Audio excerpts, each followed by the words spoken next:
ಪಶ್ಚಿಮ ಬಂಗಾಳ ಮುಖ್ಯಮಂತ್ರಿ ಮಮತಾ ಬ್ಯಾನರ್ಜಿ ವಿಧಾನಸಭೆಯಲ್ಲಿ ಮಹಾಕುಂಭಮೇಳಕ್ಕೆ ಸಂಬಂಧಿಸಿದಂತೆ ವಿವಾದಾತ್ಮಕ ಹೇಳಿಕೆಯನ್ನ ನೀಡಿದ್ದಾರೆ. ಮಮತಾ ಬ್ಯಾನರ್ಜಿ ಮಹಾಕುಂಭಮೇಳವನ್ನ ಮೃತ್ಯು ಕುಂಭಮೇಳ ಎಂದು ಕರೆದಿದ್ದಾರೆ. ಮಹಾಕುಂಭಮೇಳದಲ್ಲಿ ವಿಐಪಿಗಳಿಗೆ ವಿಶೇಷ ಸೌಲಭ್ಯಗಳು ಸಿಗುತ್ತವೆ, ಆದರೆ ಸಾಮಾನ್ಯ ಜನರು ಸಮಸ್ಯೆಗಳನ್ನು ಎದುರಿಸುತ್ತಾರೆ ಎಂದು ಅವರು ತಿಳಿಸಿದರು. ಈ ಮೆಗಾ ಕಾರ್ಯಕ್ರಮವನ್ನು ಸರಿಯಾಗಿ ಆಯೋಜನೆ ಮಾಡಿಲ್ಲ.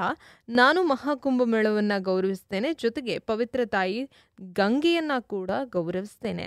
ಆದರೆ ಯಾವುದೇ ಯೋಜನೆ ಇಲ್ಲದೆ ಎಷ್ಟೋ ಜನ ಅಲ್ಲಿ ಅವ್ಯವಸ್ಥೆಗೆ ಸಮಸ್ಯೆಗಳನ್ನು ಎದುರಿಸ್ತಾ ಇದ್ದಾರೆ. ಶ್ರೀಮಂತರು ವಿಐಪಿಗಳಿಗೆ ಜನರಿಗೆ 1 ಲಕ್ಷದವರೆಗಿನ ಟೆಂಟ್ಗಳು ಪಡೆಯಲು ಅವಕಾಶ ಕೂಡ ಇದೆ. ಆದರೆ ಮಹಾಕುಂಭಮೇಳಕ್ಕೆ ಬಡವರಿಗೆ ಯಾವುದೇ ಸೌಲಭ್ಯವನ್ನ ಮಾಡಿಲ್ಲ. ಜೊತೆಗೆ ಅಲ್ಲಿ ಕಾಲ್ತುಳಿತ ಸಾಮಾನ್ಯ, ಆದರೆ ವ್ಯವಸ್ಥೆ ಮಾಡೋದು ಮುಖ್ಯ. ಇಲ್ಲಿ ಕಾಲ್ತುಳಿತದಲ್ಲಿ ಮರಣ ಹೊಂದಿದವರಿಗೆ ಮರಣ ಪ್ರಮಾಣ ಪತ್ರವನ್ನ ಕೂಡ ನೀಡಿಲ್ಲ. ಇಲ್ಲಿಯೂ ಡಬಲ್ ಇಂಜಿನ್ ಅಂದರೆ ಕೇಂದ್ರ ಮತ್ತು ಯುಪಿ ಸರ್ಕಾರವಿದೆ.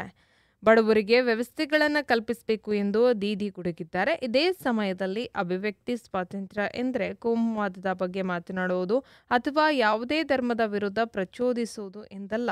ಇಲ್ಲಿ ನೀವು ಒಂದು ನಿರ್ದಿಷ್ಟ ಧರ್ಮವನ್ನು ಮಾರಾಟ ಮಾಡ್ತಾ ಇದ್ದೀರಿ ಎಂದು ಪಶ್ಚಿಮ ಬಂಗಾಳ ರಾಜ್ಯಪಾಲ ಸಿ.ವಿ. ಆನಂದ್ ಬೋಸ್ ಅವರು ರಾಜ್ಯ ವಿಧಾನಸಭೆಯಲ್ಲಿ ಮಾಡಿದ ಭಾಷಣಕ್ಕೆ ಮುಖ್ಯಮಂತ್ರಿ ಮಮತಾ ಬ್ಯಾನರ್ಜಿ ಅವರು ಪ್ರತಿಕ್ರಿಯೆಯನ್ನು ಕೂಡ ನೀಡಿದ್ದಾರೆ. ಇನ್ನು ಬಿಜೆಪಿ ತನ್ನ ರಾಜಕೀಯ ಹಿತಾಸಕ್ತಿಗಳಿಗಾಗಿ ಧರ್ಮವನ್ನು ಬಳಸಿಕೊಳ್ತಾ ಇದೆ.